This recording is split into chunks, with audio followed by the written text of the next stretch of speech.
Paano ka nakakasiguro?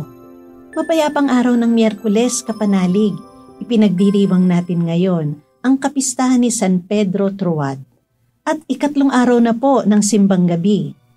Ito po si Sister Rose Agtarap ng Daughters of St. Paul para sa mabuting balita. Tayo na pong magnilay sa Ebanghelyo ngayon.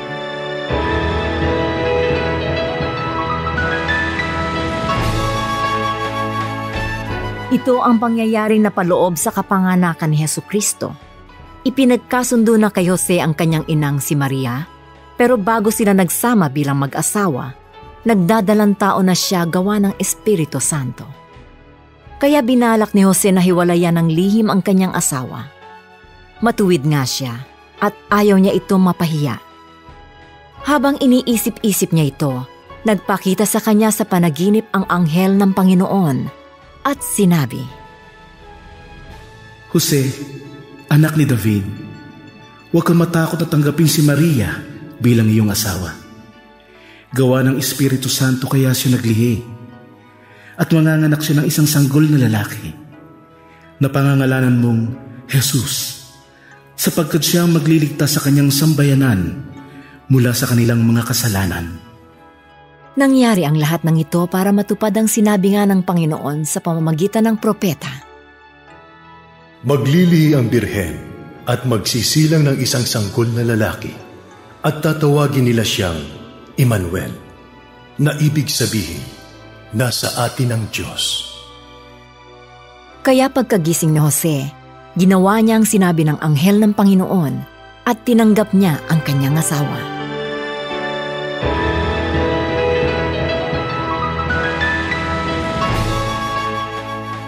Kung ikaw ay isang taong matuwid, tama ba ang lahat ng ginagawa mo? Di ka nga ba nagkakasala o nagkakamali man lang? Narinig natin sa mabuting balita ngayon ang binalak ni Jose na hiwalayan si Maria na nagtagpuan nagdadalang tao bago pa sila ikasal. Bilang taong matuwid, gustong gawin ni Jose ang tama at huwag nang ituloy ang kasal. Subalit mula sa isang anghel sa kanyang panaginip, nabatid niya ang isang katotohanan. Nasa Diyos ang kasiguruhan ng tama. Nagiging mas makabuluhan ang tamang naiisip ng tao kung kaugnay nito sa nais ng Diyos. Sa kasiguraduhang ito isinisilang ang Emmanuel, ang makabuluhang katotohanang kasama nating lagi ang Diyos. Taglay ang makabuluhang katotohanan ito, hindi nagiging mabigat o mahirap ang pagsunod sa Diyos.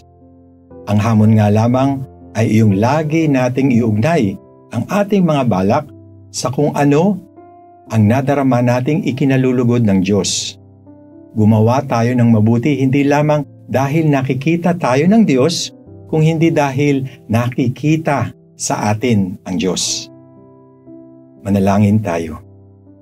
Tulungan mo kami, Panginoon, na maisabuhay lagi ang tama, ang makabuluhang katotohanan, ang patuloy na isilang at makita ang Emmanuel sa aming mga gawa't salita. Ikaw ang aming daan, katotohanan at buhay. Basbasan mo kami ngayon, Panginoon, ng iyong biyaya. Amen. Mga kapanalig, maraming salamat po sa inyong suporta sa aming misyon. Subscribe, like, and follow po lines sa aming social media accounts. Patuloy po kaming humihingi ng inyong love offering at donasyon upang maipagpatuloy namin ang programang ito at ang iba pang mga proyekto sa pagpapalaganap ng mabuting balita. Maaari ninyong ipadala ito sa aming donations channels.